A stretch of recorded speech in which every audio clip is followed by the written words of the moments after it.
soo dhawaada waa habeenkii Soomaalisoor waa habeenkii labaad oo barnaamijkan la qabto waana barnaamij dhaqan oo loogu talagalay in lagu xoojiyo dhaqanka Soomaalida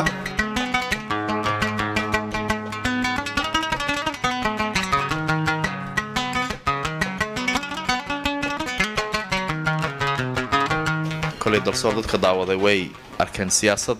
baan inta badan ka hadalnaaba laga yaabaa laakiin Soomaalinimada inaan xoojinana qayb ay ka tahay wixii awooddanada ah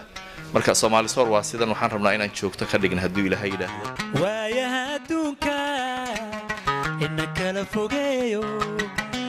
anna keliyahantay oo adkaysan maaye oo malbaan la tiicaa isma daana mariya أبلكود الشيدية أبل إيه شمامي أوليفيا روماني أفكار صعوتية أوبرتشين لميريو آيس كريم معاني ألموني حواشي ألموني حواشي أروح لي تروح كلمة أورجانيزي exactly هاد يقول you are on my mind actually كالقعل كي كفيد أوجد يدوه أي مسيو أيامهم بيقول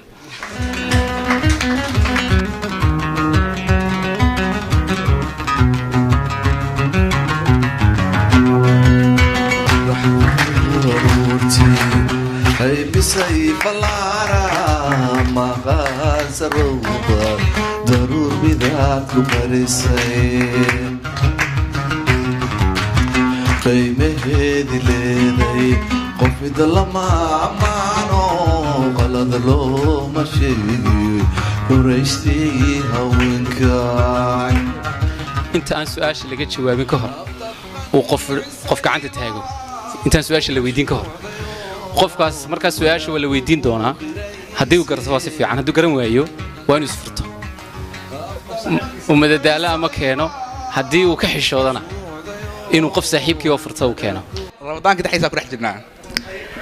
inta afar la gaarin gaaja ay qabatay hadii feeraha laba saxan iska saaro soobkii bigajaba هذا هاد ugu faraxsanahay in oo marka labaad ay dalsoor ay qabanayso Soomaalisoor inaan ka soo qayb galo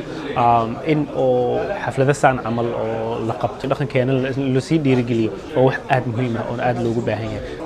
waxaan u arkaa gogol ay dadku ku kaftami karaan suugaantii lagu soo bandhigi karo sarbeebtii harxelaalayaashii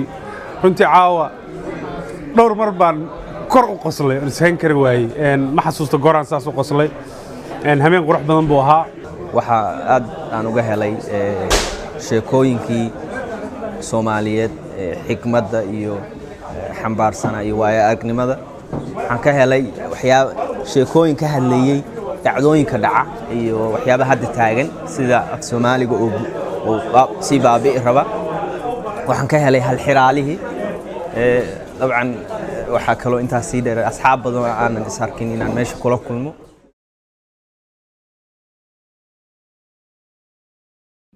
ma ka heshaa barnaamijyada dalsoor ma danaynaysaa in la helo warbaahin Soomaaliyeed xor ah oo u adeegta bulshada fadlan taageer dalsoor waxaad bixisaa $5 ama $10 bishii deeqdaada sidan aad u bixin kartaa